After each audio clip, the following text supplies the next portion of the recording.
Hi traders and investors. நம்ம சேனல்ல discuss பண்ற எல்லா டேட்டாவும் பார்த்தீங்கன்னா ஒரு எஜுகேஷன் பர்பஸ்க்காக உங்களோட ஷேர் பண்றேன். நீங்க எந்த ஸ்டாக்கை ட்ரேட் பண்றதுக்கு முன்னாடி உங்களோட ஓன் ரிசர்ச் அண்ட் அனாலிசிஸ் பண்ணிட்டு ட்ரேட் பண்ணுங்க.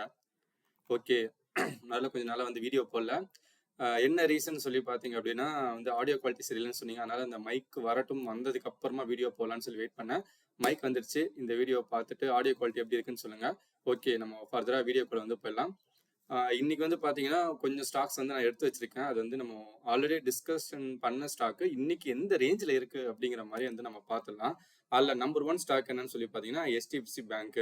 ஸோ இந்த பேங்க்கை பற்றி நம்ம சொல்லணும்னா ஒரு குவாலிட்டியான ஒரு நல்ல பேங்க்கு. ஸோ எப்போவுமே என்னோட ஸ்ட்ராட்டஜி வந்து உங்களுக்கு நிறைய ரெகுலராக வீடியோ பார்க்குறவங்களுக்கு தெரிஞ்சிருக்கும். ஒரு நல்ல ஃபண்டமெண்டலாக இருக்க ஸ்டாக்ஸ் வந்துட்டு கீழே விழும்போது அதை பிக் பண்ணி வச்சுட்டு அதுக்கப்புறமா மேலே ஏறும்போது அதை வந்து நம்ம ஹோல்டு பண்ணுவோம். அந்த மாதிரியான ஸ்ட்ராட்டஜி தான்.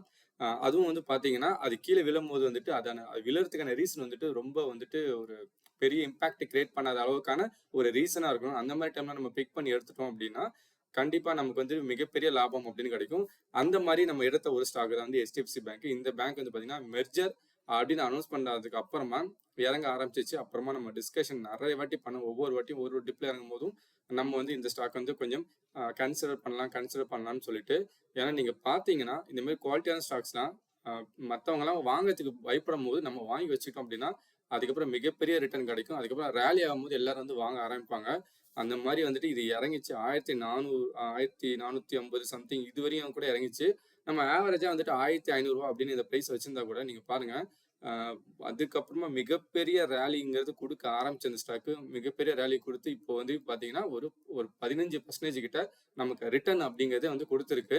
ஸோ இதுக்கப்புறம் நமக்கு அந்த ப்ரெஷர் அப்படிங்கிறதே பெருசா இருக்காது. ஏன்னா வந்து இந்த ஸ்டாக் வந்து திருப்பியும் அதோட பழைய மொமெண்டம்குள்ள போக ஆரம்பிச்சிருக்கு. திருப்பியும் இது ஏன் நான் எடுத்து வந்திருக்கேன் அப்படின்னு சொல்லி பார்த்தீங்கன்னா 1725 ஒரு மிகப்பெரிய ரெசிஸ்டன்ஸ். இந்த இடத்த பிரேக் அவுட் பண்ணி இந்த ஸ்டாக் கம்ஃபர்டபுளா மேல உட்காந்துட்டு அங்கேருந்து போக ஆரம்பிச்சிச்சுன்னு வச்சுங்களேன், ஒரு 2000 2500 வரையும் போறதுக்கான ஒரு பொட்டன்ஷியல் இருக்க ஸ்டாக். ஏன் இதுக்கான ரீசன் வந்து சொல்லி பார்த்தீங்க அப்படின்னா இதோட ஏர்னிங்ஸ் வந்து இன்னும் ஒரு 20 அப்படிங்கிறது வந்து அச்சீவ் பண்ணல. ஸோ அதுக்கப்புறம் வந்து பார்த்தீங்கன்னா கொஞ்சம் ஓவர் வேல்யூடு ஸ்டேஜ் அப்படிங்கிற மாதிரி வந்து HDFC பேங்க் போக ஆரம்பிச்சிடும்.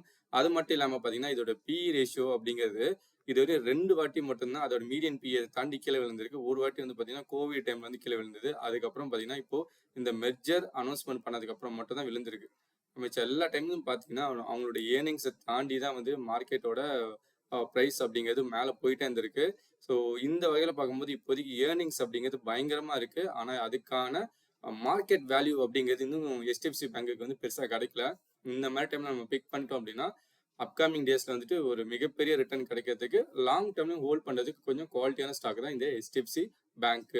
ஸோ அடுத்த ஸ்டாக்கை நம்ம பார்க்கறதுக்கு முன்னாடி இந்த மாதிரியான இன்ஃபர்மேஷன் உங்களுக்கு தேவை அப்படின்னா உங்க ஃப்ரீ டைம்ல ஸ்டாக் மார்க்கெட் நாலேஜ்லாம் கெயின் பண்ணிக்கணும் அப்படின்னு நினைக்கிறீங்க அப்படின்னா அதுக்கு ஒன்று பண்ணலாம். நம்ம சேனல் வந்து சப்ஸ்கிரைப் பண்ணுங்க. இது வந்து எனக்கு ஒரு மோட்டிவேஷனாகவும் உங்களுக்கு இந்த மாதிரியே நியூஸஸ் டேட்டாஸ் எல்லாம் உங்க கையில் இருக்க மொபைல் ஃபோனுக்கே வந்து சேரும். அடுத்தது கோடாக் மகேந்திரா பேங்க். ஸோ இந்த பேங்க்கை பற்றி நம்ம நிறைய டைம் வந்து டிஸ்கஷன் அப்படின்னு பண்ணோம். ரெண்டுமே ஒன்றா பார்க்கணும். ஃபண்டமெண்டலையும் பார்க்கணும், அதே மாதிரி வந்து டெக்னிக்கலில் ஒரு சப்போர்ட் லெவலில் இருக்கான்னு சொல்லி பார்க்கணும். ஏன்னா மார்க்கெட்டை பொறுத்தவரையும் பார்த்தீங்கன்னா அது வந்து கொஞ்சம் ஹியூமன் சைக்காலஜியோட கனெக்ட் ஆனது. ஏன்னா வந்துட்டு ஸ்டாக்ஸ் நல்லா ஏறும் போது நம்ம ஏன் வாங்கணும் அப்படின்னு சொல்லி நமக்கு தோணும். இறங்கும் போது நம்ம வந்து பயப்பட ஆரம்பிச்சிருவோம்.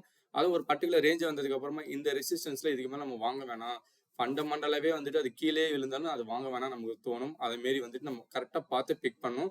அந்த வகையில் பார்க்கும்போது இந்த ஸ்டாக் வந்து பார்த்தீங்கன்னா 1708 அப்படிங்கிற போது இந்த சப்போர்ட் லைன், அதாவது இந்த பர்டிகுலர் லைனில் பார்த்தீங்கன்னா நிறைய டைம் எடுத்து நம்ம டிஸ்கஷன் பண்ணோம். ஏன்னா இந்த ஸ்டாக் அந்த இடத்துல ஒரு வாட்டியும் சப்போர்ட் எடுத்ததுக்கு அப்புறமா நல்லா வந்து பவுன்ஸ் பேக் ஆகி மேலே போயிருக்கு. அந்த மாதிரி இந்த ஸ்டாக்கு இங்கே எடுத்ததுக்கு அப்புறம் பார்த்தீங்கன்னா வச்சுங்கன்னா நல்லா ஏறி நமக்கு இது வரையும் பார்த்தீங்கன்னா ஒரு 13% ரிட்டர்ன் கொடுத்துருக்கு. ஃபர்தரா இந்த ஸ்டாக் இன்னும் எவ்வளவு போனாலும் சொல்லி பார்த்தீங்கன்னா 2014 அதுக்கப்புறம் பார்த்தீங்கன்னா 2171 அப்படிங்கிற விலைக்கான போயிட்டு நமக்கு நல்ல ரிட்டர்ன் தரதுக்கு கொஞ்சம் குவாலிட்டியான பேங்க் ஸ்டாக் தான் இந்த கோடாக் மகேந்திரா பேங்க். ஸோ பார்த்தீங்கன்னா உங்களுக்கு நல்லா தெரியும். நல்ல இப்போதைக்கு ஹோல்டிங் நம்ம கையில் இருக்கு, 13% இருக்கு. ஒரு ப்ரெஷரைஸ்ட் இல்லாமல் நம்மளோட வேலையை முடிச்சாச்சு. இனிமேட்டு இந்த ஸ்டாக் மேலே ஏறும்போது உட்காந்து வேடிக்கை மட்டும்தான் நம்ம பார்க்க வேண்டிய ஒர்க் அப்படிங்கிறது இருக்கு. இதை தொடர்ந்து நம்ம அடுத்தது இன்னொன்று டிஸ்கஷன் ரொம்ப நாளாக பண்ணது வந்து பார்த்தீங்கன்னா டாடா கெமிக்கல்ஸ். இந்த ஸ்டாக் வந்து பார்த்தீங்க அப்படின்னா பர்டிகுலராக இந்த ட்ரெண்ட் லைன் வரைஞ்சிட்டு இங்கே வந்து நம்ம பேசியிருந்தோம். 932 அப்படின்ற இடத்துல வந்து நிறைய வாட்டி பேசணும். இந்த இடத்துல சப்போர்ட் லெவலில் கிடைக்குது, இங்கே வந்து நம்ம கன்சிடர் பண்ணோம்னா நமக்கு ரொம்ப நாள் கழிச்சு ரிட்டர்ன் கிடைக்கும்னு சொல்லிட்டு. ஏன்னா இதெல்லாம் வந்து சப்ளை டிமாண்ட் இருக்க ஒரு ஸ்டாக். அதுக்கான டிமாண்ட் வரும்போது மட்டும் ஏறும். அது மட்டும் இல்லாம ஏன் இந்த இடத்துல இறங்கிடுச்சுன்னு சொல்லி நம்ம எடுத்து இன்வெஸ்டிகேஷனும் பண்ணோம். அந்த சோடா ஆஷோட பிரைஸ் வந்துட்டு கம்மி பண்ணிட்டாங்க. அப்புறம் சைனாலேருந்து நிறைய சப்ளை பண்ணிட்டாங்க. டிமாண்ட் கம்மியாயிருச்சு. அதனால இந்த ஸ்டாக்குங்கிறது அதோட வர ரெவென்யூங்கிறது கம்மியாயிருச்சே தவிர, பட் அது வந்து கீழ போல. அதனால இந்த மாரி டைம்ல கன்சிடர் பண்ணோம் அப்படின்னா, கண்டிப்பா வந்து லாபம் கிடைக்கும் அப்படிங்கிற மாரி பேசினோம். அந்த மாரி டைம்ல பார்த்தீங்கன்னா, இந்த ஸ்டாக்கு அதுக்கப்புறமா நல்லா ஏறி இப்போ நமக்கு ஆல்மோஸ்ட் 20% கிட்ட வந்துச்சு. நம்ம சொன்ன ஃபர்ஸ்ட் டார்கெட் கிட்டே வரப்போகுது. அடுத்த டார்கெட்டுக்கு போகுது. லாங் டேர்முக்கும் நல்லா வந்து கன்சிடர் பண்ணலாம். இப்போ புதுசா கன்சிடர் பண்ணணும் அப்படின்னு நினைக்கிறவங்க, இது இப்போ கொஞ்சம் மேல போயிருக்கு. ரூ. 1000 கீழ வரும்போது வேணா வந்து கன்சிடர் பண்ணுங்க. பட் இந்த இடத்துல கன்சிடர் பண்ண நண்பர்கள் எல்லாமே வந்துட்டு ஒரு மிகப்பெரிய ஒரு ஹாப்பில இருப்பீங்க. இதுக்கப்புறம் நம்ம வேலை முடிஞ்சிச்சு. அது பாட்டும் போகும். ஸோ நம்ம டிஸ்கஷன் பண்ற ஸ்டாக்லாம் வந்து பார்த்தீங்கன்னா, ஒரு 6 மாசம் வந்துட்டு பெருசா எந்த மொமெண்டமும் தராம கீழயே போயிட்டு இருக்கும். நம்ம சேனல் ரெகுலரா பார்க்குற நண்பர்களுக்குலாம் தெரியும். அதுக்கப்புறமா வந்துட்டு ஒரு 8 மாசம் கழிச்சு ஒரு பிக்கப் எடுத்துச்சு அப்படின்னா, ஒரு நல்ல ரிட்டர்ன் நம்ம நெறைய ஸ்டாக்ஸ் வந்து பார்த்துருக்கோம். 60, 80% நல்ல ரிட்டர்ன் அப்படிங்கிறது வந்து எடுக்கும். ஸோ இதுதான் வந்து நம்ம ஃபண்டமெண்டல், டெக்னிக்கல் அந்த ஸ்டாக்கோட பிசினஸ் நம்ம நல்லா புரிஞ்சுக்கிட்டோம் அப்படின்னா, கரெக்ட்டா நம்ம பிக் பண்றதுல எல்லாமே வந்து பார்த்தீங்கன்னா, நமக்கு வந்து நல்ல லாபம் கிடைக்கும். இது எல்லாமே பார்த்தீங்கன்னா, நம்ம ஒரு 6 மாசம், ஒரு 7 மாசம் இருந்து நல்ல டிஸ்கஷன் பண்ண ஸ்டாக்கு. அப்பைலேருந்து நம்ம வாட்ச் பண்ற நண்பர்கள் சில பேர் கன்சிடர் பண்ணியிருப்பீங்க. அவங்களாம் லாபம் கிடைச்சிருக்கும். நெறைய பேர் வந்துட்டு, நான் இந்த மாரி டிஸ்கஷன் பண்ற ஸ்டாக்ஸ் எல்லாமே கீழ போயிட்டு இருக்கேன்னு சொல்லிட்டு நெறைய பேர் கன்சிடர் பண்ணாம இருப்பீங்க. ஸோ அதுதான் என்னோட ஸ்டைலு. ஸோ அடுத்த ஸ்டாக்க நம்ம வந்து பார்க்கலாம். அடுத்தது ஐஆர்எஃப்சி. இது வந்து தீபாவளி பீக்ல கூட எடுத்து டீட்டெயிலா நம்ம போட்டிருந்தோம். ரூ. 73க்கு வந்து நம்ம டிஸ்கஷன் அப்படின்னு பண்ணியிருந்தோம். ஏன்னா இது மிகப்பெரிய ரேலி கொடுத்துருச்சு. அதுக்கப்புறம் பார்த்தீங்கன்னா, இதோட ஹோல்டிங்ஸ் வந்து பார்த்தீங்கன்னா, ப்ரொமோட்டர்ஸ் தான் அதிகம். எஃப்ஐஎஸ், டிஎஸ் கிட்ட கம்மியா இருக்கு. இப்போதைக்கு பார்த்தீங்கன்னா, நம்ம பப்ளிக் கிட்ட தான் இருக்கு. அதனால வால்யூம் வைஸ் பார்த்தீங்கன்னா, கொஞ்சம் அதிகமா போகும் அப்படின்னோம். இப்போ வரையும் பார்த்தீங்கன்னா 43% ஆல்மோஸ்ட் வந்து பார்த்தீங்கன்னா, தீபாவளியில பேசணும், நவம்பர், டிசம்பர் 2 மாசம் தான் நினைக்கிறேன். 2 மாசத்துல ஒரு இவ்வளோ பெரிய ரிட்டர்ன் 43% ரிட்டர்ன் அப்படிங்கிறது நல்லா எடுத்திருக்கோம். இப்போ போயிட்டு கன்சிடர் பண்ணீங்கன்னா, கண்டிப்பா ஒரு ட்ராப்ல போய் மாட்டுவோம் நம்ம. இதெல்லாம் அந்தந்த டைம் இந்த பஸ்ஸுங்கிறது கிளம்பிருச்சு. இந்த ட்ரெயினுங்கிறது போயிடுச்சு. நம்ம அவ்வளோதான் அந்த டைம்ல ஏறி இருக்கணும். மிஸ் பண்ணிட்டோம்னா விட்டுருங்க. அடுத்த சான்ஸ் வரும்போது நம்ம பார்த்துக்கலாம். ஸோ ரூ. 100 கிட்டயே வந்து போயிடுச்சு. நம்ம ரூ. 73 கன்சிடர் பண்ணது. அங்க கன்சிடர் பண்ண இந்த இடத்துல கன்சிடர் பண்ண நண்பர்கள் நிறைய பேருக்கு வந்து நல்ல லாபம் அப்படிங்கிறது வந்துட்டு கண்டிப்பா வந்து கிடைச்சிருக்கும். யார் யாரெல்லாம் இதெல்லாம் பெனிஃபிட் அனுப்பிச்சிங்க அப்படிங்கிறத கமெண்ட் செக்ஷன்ல போடுங்க. நம்ம வந்து பார்க்கலாம். அடுத்த ஸ்டாக் வந்து பார்த்தீங்கன்னா ஃபினோலெக்ஸ் கேபிள். இது வந்து 923 கிட்ட நம்ம டிஸ்கஷன் பண்ணியிருந்தோம். அங்கேருந்து இது வரையும் பார்த்தீங்கன்னா, இதுவும் ஆல்மோஸ்ட் வந்து தீபாவளி பிக்ஸ் அப்போ நம்ம பேசினோம் 24% அப்படிங்கிறதுக்கான ஒரு நல்ல ரிட்டர்ன் கொடுத்துருக்கு. இப்போ புதுசாக நம்ம யாருமே கன்சிடர் பண்ண வேணாம். இது வந்து ஒரு ஷார்ட் டேர்முக்கு மட்டும் தான் நான் பிக் பண்ண ஃபினோலெக்ஸ் கேபிள் அப்படிங்கிறது. லாபம் இதெல்லாம் போதும்னு நினைக்கிறவங்க இங்கேயே வந்து உங்களோட ப்ராஃபிட் வந்து புக் பண்ணிட்டு வெளில வந்துடலாம். அடுத்தது சவுத் இந்தியன் பேங்க். இதை பத்தி சில நண்பர்கள் ஏன் இதை பத்தி பேச மாட்டேங்கிறீங்கன்னு அப்படின்னு சொல்லி கேட்டாங்க. இந்த ஸ்டாக்கை நம்ம பிக் பண்ண இடம் சொல்லி பார்த்தீங்கன்னா ரூ. 16.10. ஆல்மோஸ்ட் வந்து பார்த்தீங்கன்னா 60% கிட்ட நமக்கு லாபங்கிறதே கிடைச்சிருச்சு இந்த ஸ்டாக்கை பொறுத்தவரையும். ஒன்று. ரெண்டாவது வந்துட்டு ஃபண்டமெண்டலா இப்போ வந்து இதோட ஏர்னிங்ஸ் கம்மியாக இருந்தாலும் டெக்னிக்கலாக பார்த்தீங்கன்னா இது வந்து ஒரு ரூ. 27ங்கிறது ஒரு மிகப்பெரிய ரெசிஸ்டன்ஸ். இது வரையும் பார்த்தீங்கன்னா இது வந்து மந்த்லி சார்ட்ல இருக்கும். இந்த இடத்த வந்து பிரேக் அவுட் பண்ணி இந்த ஸ்டாக்குங்கிறது பெருசாக போகலை. அப்படி போனாலும் திருப்பியும் கீழே வந்திருக்கு. ஸோ அதனால இந்த ஸ்டாக் அப்படிங்கிறது வந்து பார்த்தீங்கன்னா, இந்த டைம் எடுத்து நம்ம வந்து டிஸ்கஷன் அப்படிங்கிறது பண்ணல. இந்த பெரிய ரேலி, இந்த நிஃப்டியே இவ்வளோ பெரிய ரேலியில இருக்கும்போதே, இந்த இடத்த வந்து இந்த ஸ்டாக்கால பிரேக் அவுட் பண்ண முடியல. அப்போ பாருங்க எவ்வளோ பெரிய ரெசிஸ்டன்ஸா வந்து இந்த இடம் இருக்குன்னு சொல்லிட்டு. ஈவன் தோ ஃபண்டமெண்டலா வந்துட்டு அந்த ஸ்டாக் ப்ரூவ் பண்ணாலுமே, இந்த இடத்த பிரேக் அவுட் பண்ணணும் அப்படின்னா, அதுக்கு கொஞ்சம் டைம் எடுக்கும். திருப்பியும் ஒரு ரூ. 21 வரும்போது வேணா கன்சிடர் அப்படிங்கிறத நம்ம வந்து பண்ணலாம். தேவையில்லாம இங்க போய் நம்ம வாங்கிட்டு, திருப்பி இந்த ஸ்டாக்குங்கிறது கீழ இறங்கிட்டு, திருப்பி பவுன்ஸ் பேக் ஆகும்போது பார்த்தீங்கன்னா, ஒரு லாஸ் அப்படிங்கிறது நமக்கு வரும்.